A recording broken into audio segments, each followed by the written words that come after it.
In this arid, desolate landscape, not a scrap of vegetation in sight, lies a makeshift camp for some of Afghanistan's internally displaced. Among its residents, 9-year-old Ba'wana. Her bright pink dress squeals of laughter and childhood games, a ruse to the horrors unfolding in this unhospitable environment. Ba'wana's family moved to this camp in Baghdi's province 4 years ago after her father lost his job. Humanitarian aid and menial work, earning $3 a day, providing the basic staples to survive. But since the Taliban takeover 2.5 months ago, any money or assistance has dried up. And with 8 mouths to feed, Ba'wana's father is now doing the unthinkable. I have no work, no money, no food. I have to sell my daughter, he says. I have no other choice. Ba'wana, who dreams of going to school and becoming a teacher, applies makeup. A favourite pastime for little girls, but Ba'wana knows she is preparing for what awaits her. My father has sold me because we don't have bread, rice and flour. He has sold me to an old man. The white-bearded man, who claims he's 55 years old, comes to collect her.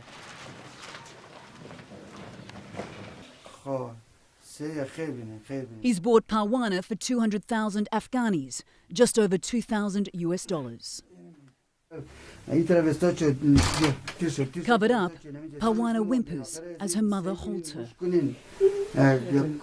This is your bride, please take care of her, says Ba'wana's father. Of course I will take care of her, replies the man. His large hands grab her small frame. Ba'wana tries to pull away.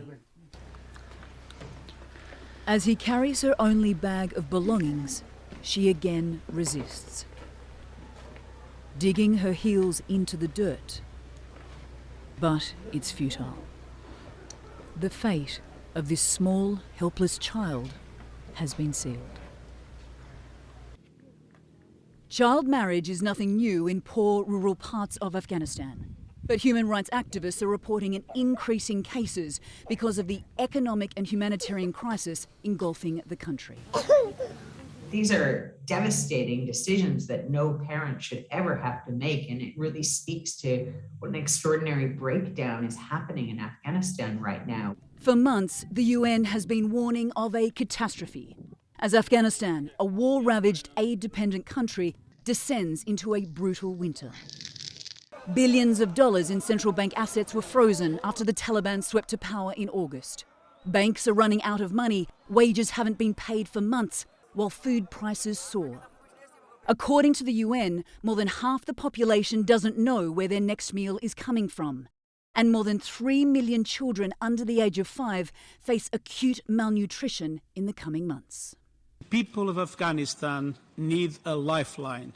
And while $1 billion has been pledged by UN donors to help the Afghan people, less than half those funds have been received, as the international community holds off recognising the Taliban government. People of Afghanistan will be dying of hunger in the next couple of months, and not just a few. This is just making people more and more vulnerable, and we cannot accept that. Sentiments shared by the Taliban. We are asking aid agencies to come back to Afghanistan and help these poor people. Otherwise, the crisis will worsen. For this family in neighbouring Ghor province, they are trying to sell 2 daughters, 9-year-old Litan and 4-year-old Zeton, for $1,000 US each. Do you know why they're selling you? The journalist asked Zeton. Because we are a poor family and don't have any food to eat, she says. Are you scared? He asks.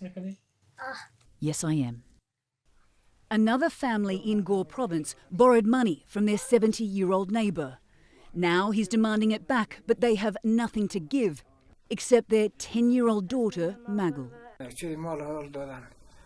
My daughter doesn't want to go and is crying all the time. I am so ashamed, he says. Terrified, she threatens to take her life. If they push me to marry the old man, I will kill myself. I don't want to leave my parents. Days later, She discovers the sale has been finalised. Another Afghan child sold into a life of misery. Anna Corrin, CNN.